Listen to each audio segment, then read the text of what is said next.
Hi, my name is Emily Hartman. After 4 years of relentless studying and working, today is the day I stand on the stage of a prestigious university in Texas, holding in my hands a bachelor's degree in supply chain management. I had envisioned returning to Austin, continuing to contribute to our family business, Hartman and Company. Fine Woodworks, the pride of multiple generations, where exquisite handcrafted wooden pieces had made my grandfather's name a symbol in the world of high-end interiors. I believed that was where I belonged, and now, with the knowledge I had gained, I would work with my family to take the company even further.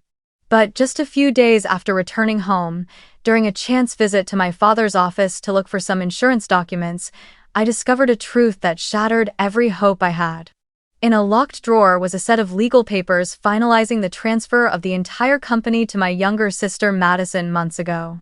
No one had told me, even though I had been working 60-hour weeks to keep orders on schedule. When I confronted my mother, she only sighed, her voice cold as steel. "You're good with your hands, but you don't have a head for business. Madison is the future of the company."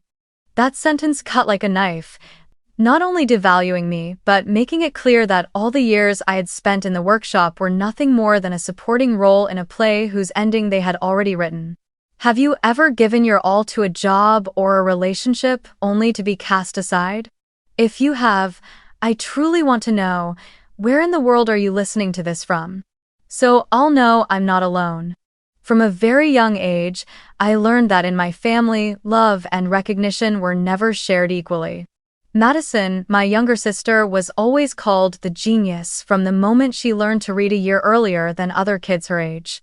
Whenever guests came to the house, my mother would proudly brag about Madison's straight-A report cards, about her acceptance into the most prestigious private school in the city, about her summer study trips to Europe to broaden her business horizons. My father would boast that his youngest daughter had joined the school's business club, had even won a student entrepreneurship competition. And of course, when Madison turned 16, my parents bought her a brand new car bright red, with white leather seats, and a custom license plate that read, Maddie, like a little smirk every time she drove away from the house. And me? From as far back as I can remember, I was boxed into a single role: the child who's handy but not smart. While my friends went to summer camps, took dance lessons, or studied foreign languages, I was assigned to clean the workshop, dust the display shelves, sweep up wood shavings, and help pack products for delivery. I can still remember the sharp, chemical scent of wood glue clinging to my hair and the feeling of my hands cracking every winter from the polish and varnish. To my parents, that wasn't labor, it was practical skill training, a phrase that sounded noble but was really just their way of justifying not letting me learn what I truly wanted. That divide became even clearer when I entered high school. Madison always had a private coach for presentation skills, was given money to attend business conferences in major cities, wore fashionable dresses and designer shoes. To impress future investors, my mother's words, even though she was only 17.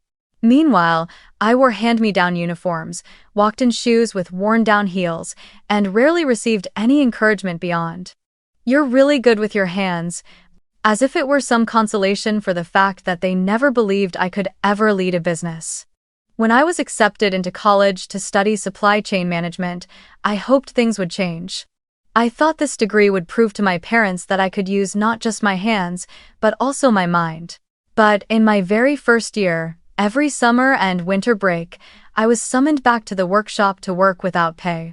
My parents said it was an investment in your future and that no one gets paid while they're still learning the trade. The work wasn't just standing at a bench, it meant delivering orders, taking inventory, dealing with suppliers when shipments were late, even covering shifts for sick craftsmen. I did it all from carefully carving intricate patterns into walnut tabletops to hauling heavy planks into storage. Meanwhile, Madison rarely set foot in the workshop. She would usually only stop by on special occasions, carrying a camera or hiring a professional photographer to stage a few behind-the-scenes shots that made it look like she was part of production. Then she'd post them on Instagram, racking up thousands of likes, paired with polished captions about creative spirit and family tradition. That alone was enough for my parents to gush. Madison has taken our brand to the next level. She has the kind of strategic vision few people possess. I don't deny that Madison had a knack for communication and drawing attention, but the way my parents overlooked all the silent work, the part I handled made me feel invisible. They never mentioned who stayed in the workshop until midnight to meet a VIP client's deadline. They never told anyone that I was the one who negotiated with suppliers during a sudden spike in lumber prices, saving the company tens of thousands of dollars. All they ever wanted to see in me were a pair of working hands, not a mind capable of calculation or a heart capable of dreaming. Many times, while I was bent over sanding the surface of a table, I could hear Madison and my mother's laughter drifting down from the upstairs office as they discussed new marketing plans. Occasionally, I would catch my father's gaze through the glass window, an expression, not unkind, but cold, as if I were simply another component of the machinery in the workshop. Necessary, but never worthy of being placed at the center. That feeling seeped into me day after day, quietly eroding my confidence and planting the thought that maybe they were right, I would never be smart enough to lead anything. And yet, another part of me still held on to hope. I believed that if I worked hard enough, if I kept contributing and proving my abilities, they would have to acknowledge me. I clung to that fragile belief throughout my college years, studying diligently while throwing myself into work at the workshop whenever I could. I had no idea that while I was striving to become a worthy part of the company, they had been quietly writing a different script, one in which I was never even considered a potential heir. After graduation, I returned to Austin with a simple but fierce conviction. Now, with a degree in supply chain management in hand and years of hands-on experience at the workshop, I would truly become an integral part of Hartman and Company Fine Woodworks. I pictured myself sitting in strategic meetings, discussing plans to expand into new markets, developing new product lines, but the reality was far from it. In the very first week, I was swallowed by an unending cycle of work 60, sometimes 65 hours a week, starting when the shop opened at 7 in the morning and leaving only when the clock's hands hovered near midnight. My tasks stretched from drafting technical designs to selecting lumber, cutting, joining, sanding, polishing, inspecting quality, and finally delivering the finished products. The pay I received was just enough to cover the rent for a small, one-bedroom apartment on the east side of the city and to keep my over 10-year-old pickup truck running. On some days, I had to choose between filling up the gas tank or buying materials to test a new product idea. Still, I persevered, telling myself this was just the starting phase, that the sacrifices I made today would pay off tomorrow. I can still remember every single project I worked on. There was the time a famous 5-star restaurant in Houston ordered a solid walnut dining table over 3 meters long, requiring perfectly aligned wood grain and cuts accurate to the millimeter. I spent weeks selecting each slab, calculating shrinkage ratios based on humidity, and working through the night to finish on time. Or the custom wine cabinet for an ultra-wealthy client, the entire frame made of white oak, tempered glass doors etched with intricate patterns, and an interior fitted with adjustable color LED lighting to showcase each rare bottle. Every detail was sweat. Every surface coated in wood dust clinging to my hair and clothes. Meanwhile, Madison, the future of the company, according to my mother, rarely appeared in the workshop. On her busiest weeks, she might stop by for a few hours, usually at midday, wearing a new designer dress, glossy high heels, and walking straight to the showroom to pose for photos. Occasionally, she hosted a PR event, which, in reality, was just a small cocktail gathering for a few social media influencers, where she would deliver a couple of polished lines and pose beside the products. Products, of course, that my team and I had made, yet when the photo appeared on Madison's Instagram, the caption always read, "Proud to present our latest creation," followed by the hashtag number Madison Creates. What hurt me the most was how my parents reacted. Every time Madison posted, my mother would instantly share it on Facebook, praising her daughter for bringing our family brand closer to the world. But when I completed a difficult order, all I got was a nod and a reminder not to forget to sweep the shop before heading home. I had never once heard them publicly acknowledge my contributions, Even though the company's annual revenue had surpassed $2 million, a figure everyone knew came largely from the high-end custom projects I personally executed. Financially, my parents had a favorite phrase: for the greater good. My low salary was explained as, so the company can reinvest, pay other staff, and purchase rare hardwoods. All of which sounded perfectly reasonable. If you overlooked the fact that Madison still received a monthly executive allowance, despite her only executive responsibility being to manage her social media posting schedule. I didn't know the exact amount, but it was enough for her to flaunt regular trips abroad, fine dining at luxury restaurants, and pieces of jewelry I had never even dared to dream of owning. Some late nights, when I was alone in the workshop finishing a project, a message notification would chime. It would be a picture from Madison in the family group chat, showing off that she'd just signed a promotional deal with some interior design brand. My mother would reply immediately, "Amazing. You truly are the family's treasure." I would simply set my phone down in silence and return to the table waiting for its final coat of finish. I tried not to compare, kept telling myself I was doing this out of passion, that results would speak for themselves. But as time went on, I felt more and more like a gear jammed in a machine spinning endlessly, yet no one knew my name. The gap between what I gave and what I received was not just about money, it was about respect and recognition, something I had craved my entire life but had never once been given. That night, the workshop had closed earlier than usual because a large order had been delivered that afternoon. I stayed behind in the office to look for the insurance contract for a new VIP client, a restaurant chain planning to order a set of walnut tables and chairs for their soon-to-open location. My father usually kept important documents in a large filing cabinet against the wall, secured with a simple lock. I knew where he hid the key. He had asked me to fetch files for him many times before. When I pulled open the third drawer, I sifted through thick folders with handwritten labels. Contracts, 2022. Suppliers, Q1. Insurance. But then, in the very bottom corner, I saw a black folder not with the usual handwritten tags, but with a neatly typed label. Succession Plan, Confidential. My heart began to beat faster.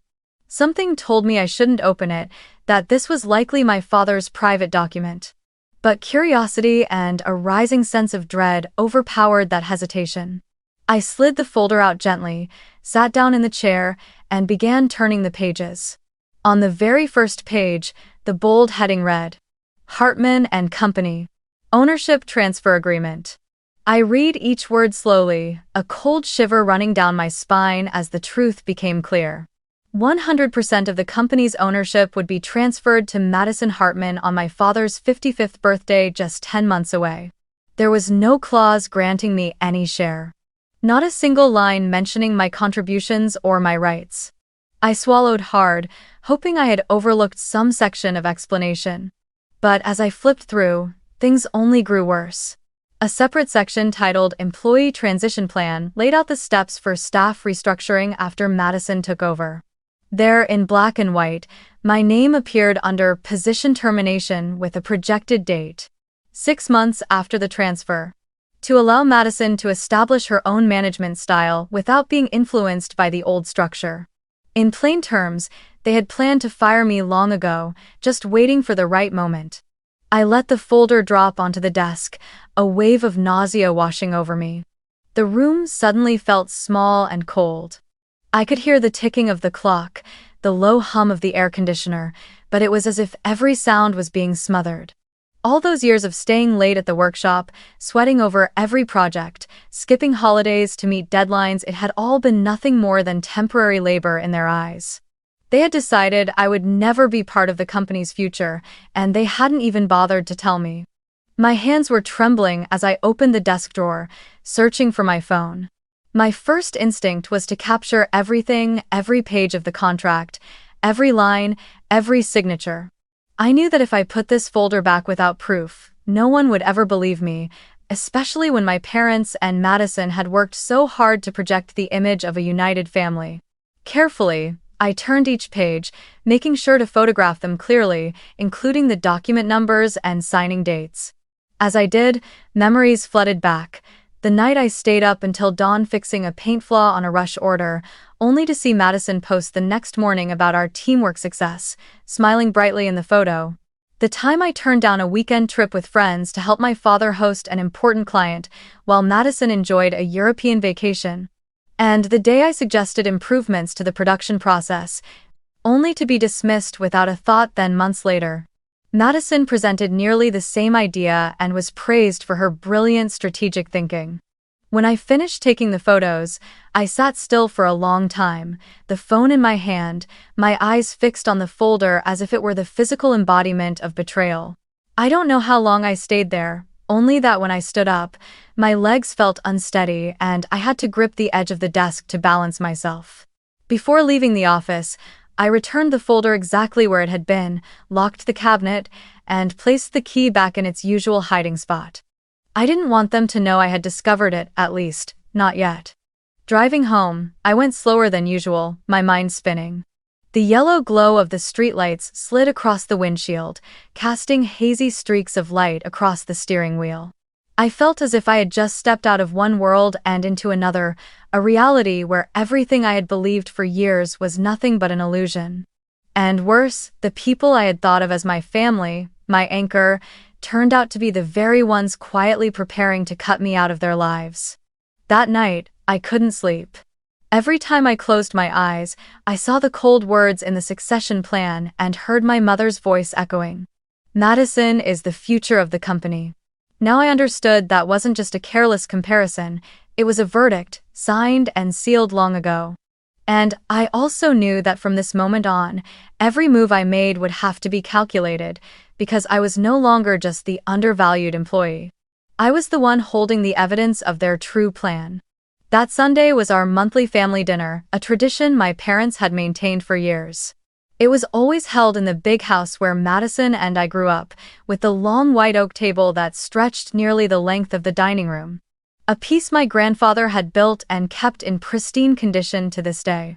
Normally, these evenings revolved around talk of work, Madison's plans, and occasionally a few reminders for me to try harder so I could contribute to our shared future. But this time, I had decided I would be the one to steer the conversation. I arrived a little early, not to help my mother prepare the meal as I usually did, but to go straight into the dining room. In my bag was a thick stack of papers, the printed copy of the entire succession plan, confidential, that I had photographed the week before. I took my seat, feeling an odd sense of calm, the kind you get before walking into an important meeting you've rehearsed for down to every word. Madison walked in first, her hair softly curled, wearing a jade green silk dress, the faint trace of expensive perfume following her as she pulled out the chair across from me. My parents came in after, each carrying a dish to the table. The clink of silverware, the scrape of chairs, the soft hum of the wine aerator, all the familiar background noises, but inside me, there was only silence. When everyone had just settled in, I reached into my bag, took out the file, and without a word, placed it neatly in the center of the table. Flipping to the first page so the bold title, Succession Plan, Confidential, was clearly visible. The small talk stopped instantly. Madison glanced down, narrowing her eyes. My father froze with his wine glass midair, while my mother tilted her head slightly, her lips pressed together. I didn't waste time. Does anyone want to explain to me why my name is listed under position termination? My voice was calm, but each word carried weight. My father spoke first. He set his glass down and laced his fingers together in front of him. Emily, this is business, not personal. Madison needs financial security more. You're still young, you have plenty of other opportunities. I let out a short, humorless laugh. Other opportunities? I've been working here practically full-time since college, 65 hours a week. I design, I craft, I fix every tiny flaw to protect this company's reputation. And yet, in your eyes, I'm still just another opportunity? My mother put her knife down and leaned toward me. You're skilled with your hands, I don't deny that. But business is a different matter. Madison has vision, the ability to build a brand, something you don't have. M20. I turned to look at her, forcing my voice to stay steady. And that's why you and Dad quietly made plans to strip me of every right I had and fire me like some disposable employee? Madison, who had been silent until now, let out a faint, mocking laugh. All you know is how to make furniture. You don't understand marketing. You don't understand how to create an image so customers will pay more. You should be realistic and accept that. Her words were like acid dropped onto an open wound. I looked straight at my sister without blinking. You're right about one thing. I don't know how to create a fake image, but I do know how to create real value. And customers come to Hartman and Company for the quality of our products, not for pretty color-filtered photos on Instagram. The room went silent for a few seconds.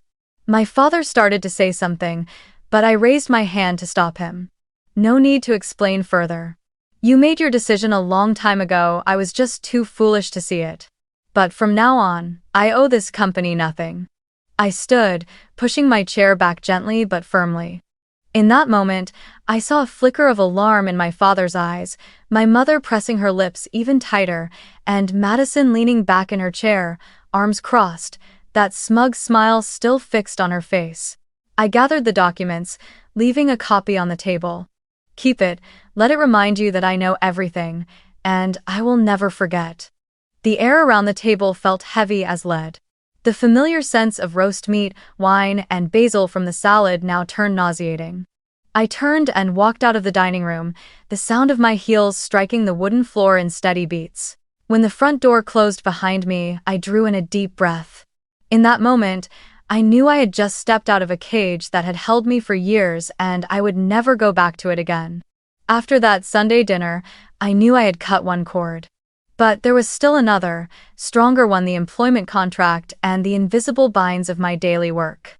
I couldn't just walk away immediately. Doing so would mean losing my client network, my access to project files, and leaving all my work behind for them to use as if I had never existed. I needed to leave, but leave in a way that made it impossible for them to erase me from the picture. In the days that followed, I still came to the workshop as usual, showing no sign that anything had changed. I still wore the same old jeans, still tied on my sawdust-stained apron, still greeted the staff, and got to work early each morning. But beneath the surface of those familiar hours was a plan, calculated, deliberate, and unfolding step by step. The first thing I did was start saving every single project file I had ever worked on. I opened each design file on the computer and copied them to my personal hard drive. I saved everything: the initial sketches, the completed CAD drawings, and especially the before and after photos of each piece, the ones I had personally taken, mid-process and after completion. Those images were the clearest proof that I was the one who had actually built the work, not Madison or anyone else. At the same time, I began collecting every email from clients I had received over the years. Some of them were so detailed in their praise that rereading them still warmed my heart. Emily, the dining table you made has become the centerpiece of our banquet room. No one walks in without asking to buy one just like it. Or, the wine cabinet you designed for me is a masterpiece. I'll be recommending you to all my friends. I downloaded them all, organizing them by project so that, when the time came, they would serve as undeniable calling cards for my skills. The next step was to reconnect with the relationships I had quietly built over the years. I reached out to suppliers of rare hardwood, the ones who had always set aside the best boards for me because they knew I would use them well. I messaged the skilled finishers who had worked alongside me on major projects, checking in and hinting that we might collaborate on a future venture. I called a few interior architects who had trusted me with the most intricate details of their projects. Most of them responded the same way, excited at the thought of me striking out on my own and promising to refer clients if I actually took the leap. One of the most important meetings was with Charles Whitmore, the owner of a luxury resort chain spanning from Florida to California. I had once built him a set of outdoor teak furniture, water-resistant, with the resort's logo carved into the chairbacks, a project that had even been featured in the interior design trade press. When I asked to meet, he arranged for us to sit in a private lounge and ordered me a cappuccino as if we were longtime business partners. I was direct. If I opened my own workshop, would you consider working with me directly? He didn't hesitate. Emily, I don't work with your company, I work with you. If you leave, I'm coming with you. That answer wasn't just a promise, it was a guaranteed ticket to my future. Once the groundwork was in place, the biggest opportunity came from somewhere I never expected: Anderson Custom Interiors, Hartman and Company's largest competitor in the region. They specialized in high-end interior design and installation but lacked a department dedicated to fine handcrafted woodwork. Their director, Laura Anderson, had heard of me through an architect's recommendation. We met on a drizzly afternoon at her downtown showroom. Laura got straight to the point. I want to open a luxury craft division. I need someone with both the skill and the experience to handle demanding clients. I want that person to be you. I listened, silent for a moment, then asked, "If I agree, what are my terms?" Laura smiled and handed me a proposal. 40% equity in the new division, a starting salary of $95,000 a year, and full authority over design and production processes. I read the figures again and again, feeling as though I had just stepped out of a cramped, airless room into a wide-open sky. But I didn't accept immediately. I needed time to settle my affairs at Hartman and Company, to make sure that when I walked away, I would take everything I needed and leave them no time to recover. In the weeks that followed, I kept up the appearance of the devoted craftswoman, completing every project on time, accepting client praise on behalf of the company. Only I knew that every email I sent, every product photo I took, was another brick laid on the road to my new future. I began narrowing the scope of information I shared at work. In the past, I would hand out design drafts early so the team could review them together, but now I held on to them until they were nearly finished. I became meticulous about file storage, leaving only PDF copies on the shared computer while keeping the originals safe on my personal drive. No one noticed, because on the surface, everything still ran smoothly. Some evenings, after the shop had emptied, I would sit alone at my workbench, looking around the space I had called home for over a decade. The scent of wood, the hum of the sanders, the warm yellow light, they were as familiar to me as my own heartbeat. But I also knew that if I stayed, they would become shackles. And I had promised myself that when I left, it would not be as someone begging for a job, it would be as a free woman, standing as their equal or above. When everything was ready, I met Laura for coffee. We shook hands, and I told her, "I'll join Anderson. But I need 3 more weeks to wrap up everything here." Laura nodded, her eyes full of understanding. We agreed to announce the creation of the new division the moment I officially left Hartman and Company. A move I knew would catch my family completely off guard. From that day on, every morning I walked into the workshop with a different feeling. It was no longer the sense of being trapped, it was the quiet thrill of counting down the days until I would walk out the door, taking with me everything that was mine and everything they never thought I could hold on to. I chose the moment for my final move with care: Friday at 4 o'clock, the last Friday of the month. It was perfect timing. Most of the month's projects were nearly delivered, the majority of the staff would be tidying up early to head home, and my father would be in his office wrapping up the week's reports. I walked down the workshop corridor, the machines already silent, the faint scent of walnut lingering in the air. In my hand was a plain white envelope, inside it my resignation letter printed on the company's own letterhead, a small irony only I would appreciate. My father looked up when I knocked and stepped inside.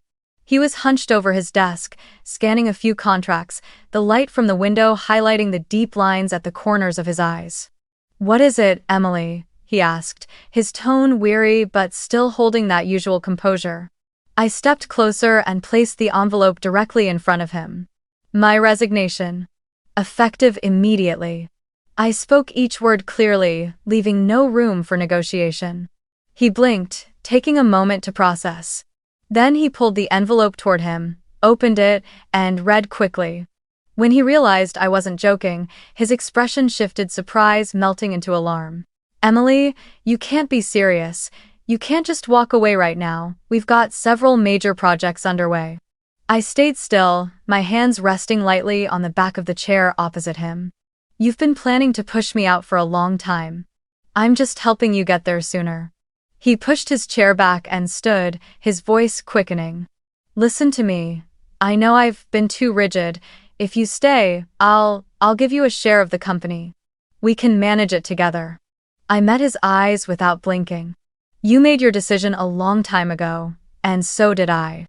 In that instant, I knew every promise he offered now was nothing more than a desperate attempt to patch the damage. If I stayed, it would only be a matter of time before things went back to the way they were: Madison on magazine covers, and me in the workshop with calloused hands. He sighed and rubbed his forehead. You'll regret leaving like this. I smiled faintly but didn't answer. Instead, I turned, opened the door, and walked out, leaving him alone in the office with the letter on his desk. That weekend, I heard from a few friends still at the company that chaos erupted almost immediately. The complex custom orders, the ones that required my oversight down to the last detail, came to a standstill. The workshop crew didn't know how to handle the specialty drawings because many of the techniques were ones I had developed myself. Suppliers called nonstop, asking about specific wood specifications that only I knew. One VIP client sent an email canceling their contract after not receiving a timely response. Madison, of course, didn't step in to handle the chaos. Instead, she posted an Instagram graphic white text on a beige background that read, "When one door closes, another opens," paired with a long caption about positive change and new energy for the company. Below it were hundreds of comments from her friends praising her inspirational leadership, while in the workshop, the staff were tearing their hair out trying to untangle the wrecked delivery schedule. On Sunday night, I got a short message from one of the veteran craftsmen. "The shop's like a smashed beehive right now. No one knows where to start." I stared at the screen without replying. Part of me wanted to help them, the colleagues who had truly worked alongside me for years. But a bigger part knew this was the direct result of the leadership's own secret decisions, and now they were tasting the consequences. Meanwhile, I was already preparing for the week ahead, my first week as a partner at Anderson Custom Interiors. And I knew that when that news went public, the chaos at Hartman and Company would only be beginning. The press release went out on Monday morning, just 2 days after I'd left Hartman and Company. Anderson Custom Interiors announced the launch of their new luxury craft division, Anderson Artisan Woodworks, featuring a photo of me standing in a brightly lit workshop, surrounded by the exquisite pieces I had built. The solid walnut dining set for the 5-star restaurant in Houston, the white oak wine cabinet with etched glass doors for a private collection, the water-resistant teak lounge chairs with engraved resort logos for Charles Whitmore's luxury chain. Every image carried a clear caption. Designed and handcrafted by Emily Hartman, now co-founder of the Artisan Woodworks division at Anderson.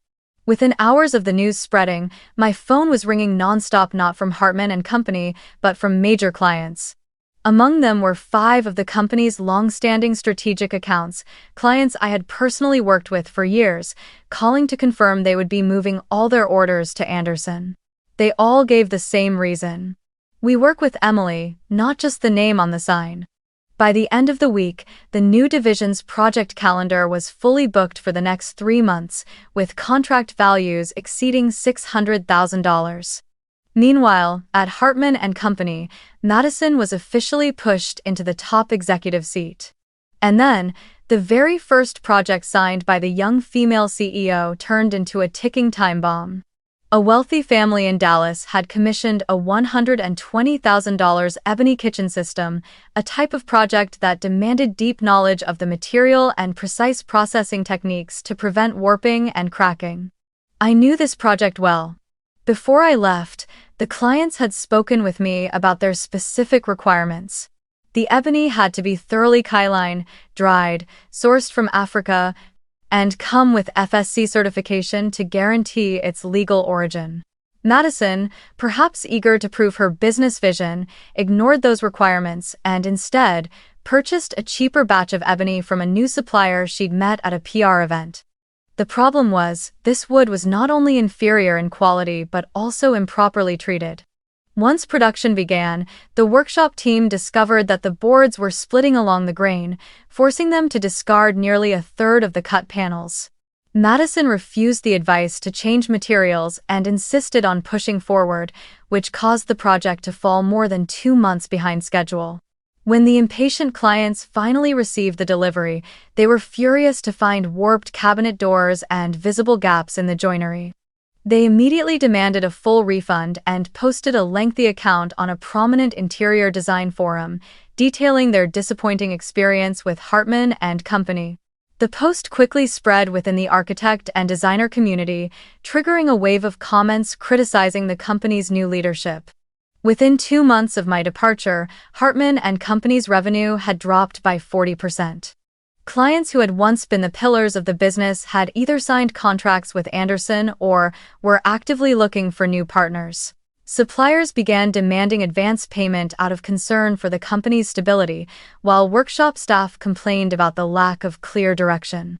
Madison, meanwhile, continued posting motivational quotes on Instagram about learning from failure and building back from scratch, but behind the camera, the company was bleeding out day by day.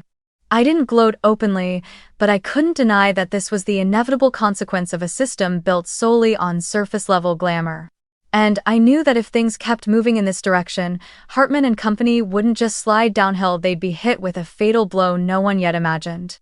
Madison's mistakes with materials and deadlines had already left Hartman and Company reeling, but the true fatal blow came from her long-nurtured ambition to build a lifestyle brand. Perhaps in an effort to salvage the company's image after the Ebony Kitchen debacle, she decided to pour money into an extravagant media campaign. She spent $30,000 hiring an advertising agency from California, a team known for producing cinematic videos for high-end West Coast interior brands. On paper, the concept sounded impressive.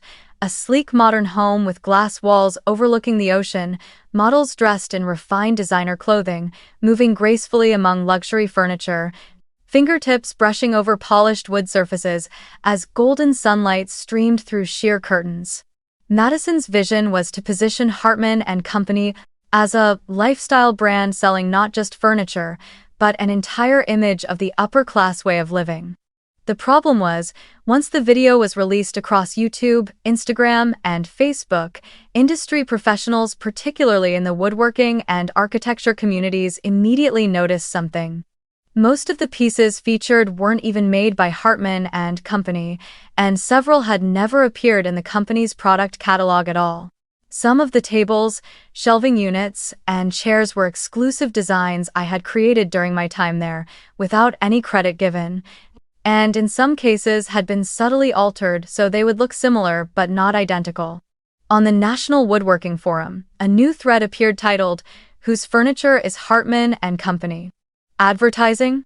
Members began posting side-by-side comparisons, one frame from Madison's video and one photo of the original piece from my personal portfolio, which I had posted publicly before leaving the company. The wood grain patterns, joinery techniques, and carved detailing matched exactly. Some architects even commented that the dimensions and structural elements in the video differed from the originals, indicating these were simply image knockoffs rather than actual products the company had built. The trade press didn't take long to respond. A leading luxury design magazine published an article titled, "Hartman and Company Launches Brand Video But Who Really Made the Furniture?" The piece broke down the footage frame by frame, citing client records and designer testimonies, and concluded that most of the featured pieces were either my work or produced by entirely different workshops. They even quoted an old statement I had given while working there, describing the process of crafting the white oak wine cabinet, a product that appeared in the video but had never been produced by Hartman and Company. After my departure, the fallout came faster than anyone expected. Several newly signed clients immediately sent cancellation notices, citing misrepresentation of manufacturing capabilities. An interior design firm in Chicago, which had been mid-order on a nearly $200,000 project, demanded a full refund of their deposit and shifted the order directly to Anderson Custom Interiors. Suppliers of rare hardwoods, already wary after the kitchen fiasco, now insisted on full payment in advance before shipping any materials. On social media, the hashtag #RealHartmanProducts began to trend, with people posting photos of pieces I had made, captioned, "This is what Hartman and Company used to be." Madison responded with a long post about collective creativity and inspiration from many sources, but instead of calming the backlash, it only enraged more industry professionals. Many accused the company of trying to cover up copyright issues and being dishonest about its actual capabilities. Within just 2 weeks of the video's release, the reputation Hartman and company had built over 3 generations had nearly collapsed. The phone at the office no longer rang for new orders, it rang for complaints and refund requests. Employees began submitting resignation letters, looking for more stable jobs. The faces that once beamed at PR parties now avoided the camera altogether. As for me, watching from the outside, I didn't feel glee, but I didn't feel sadness either. I understood this wasn't just the price of one failed marketing campaign. It was the inevitable result of how they had run the company, valuing image over substance, dismissing the people who actually created the products, and believing social media glamour could replace craftsmanship and trust. Madison had wanted a lifestyle brand, and she had created the most vivid portrait possible of a family business failure. Less than 3 months after the infamous lifestyle brand video, Hartman and company officially filed for bankruptcy. The news appeared in the local press as a shock to the community, but to me, it was simply the ending I had seen coming. When the orders disappeared, suppliers demanded payment upfront, clients turned away, and key staff members left one after another. The company no longer had the cash flow to survive. My father was forced to put everything up for sale, from the lease contracts to every single machine in the workshop. On auction day, I arrived early. The shop was empty, sunlight filtering through dusty windows, falling across the workbenches where I had once stood for hours, the lathes, saws, and sanders that had been my companions for over a decade. When the auctioneer called out, set of hand-carving tools, chisels, planes, rulers, clamps, I raised my paddle immediately. No one bid high for what seemed like ordinary tools, but to me, they were the only pieces of memory I wanted to take. I bought them for a price so low it was almost absurd, less than the cost of a fancy dinner. That afternoon, my parents called me to their house. They no longer had the confident, proud air of people who once led a celebrated brand. My father, for the first time in years, spoke with a trembling voice. "Emily, if you come back, we'll give you full ownership of the company. You can rebuild it from the ground up." My mother, sitting beside him, her eyes red, nodded in agreement. I looked at them for a long time. Part of me wanted to recite every word, every action they had taken to push me out: the termination plan, the cutting dinner remarks, the countless times they dismissed my work. But I didn't need to say it. They knew. And I knew. "I've rebuilt," I said slowly, "but not with you." As I walked out of that house, I felt lighter, as if I'd finally set down a boulder I'd carried on my back for years. The luxury craft division I had co-founded at Anderson Custom Interiors was now booked solid for 12 months. My income was higher than any salary I had ever dreamed of at Hartman and Company, but the greatest value wasn't in the money.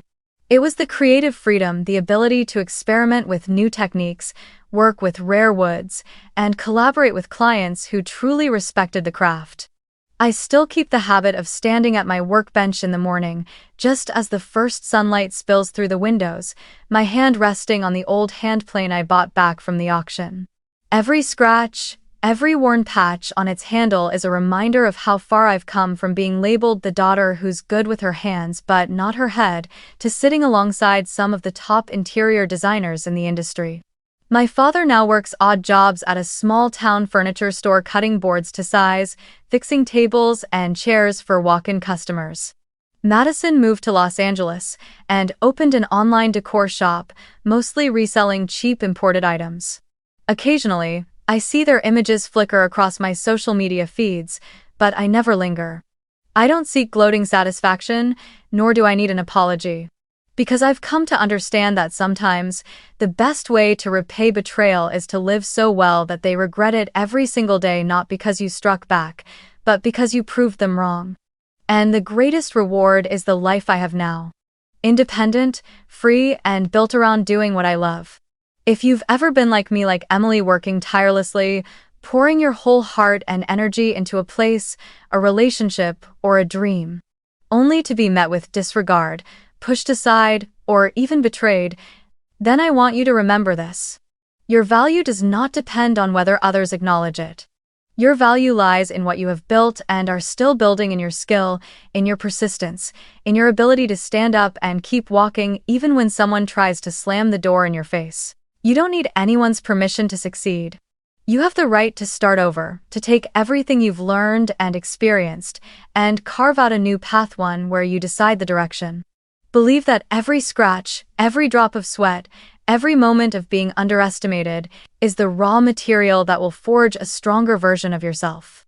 And one day, when you're standing in the very place they thought you'd never reach, you'll realize that the greatest victory isn't proving them wrong, it's living a life you're proud of, without needing them at all.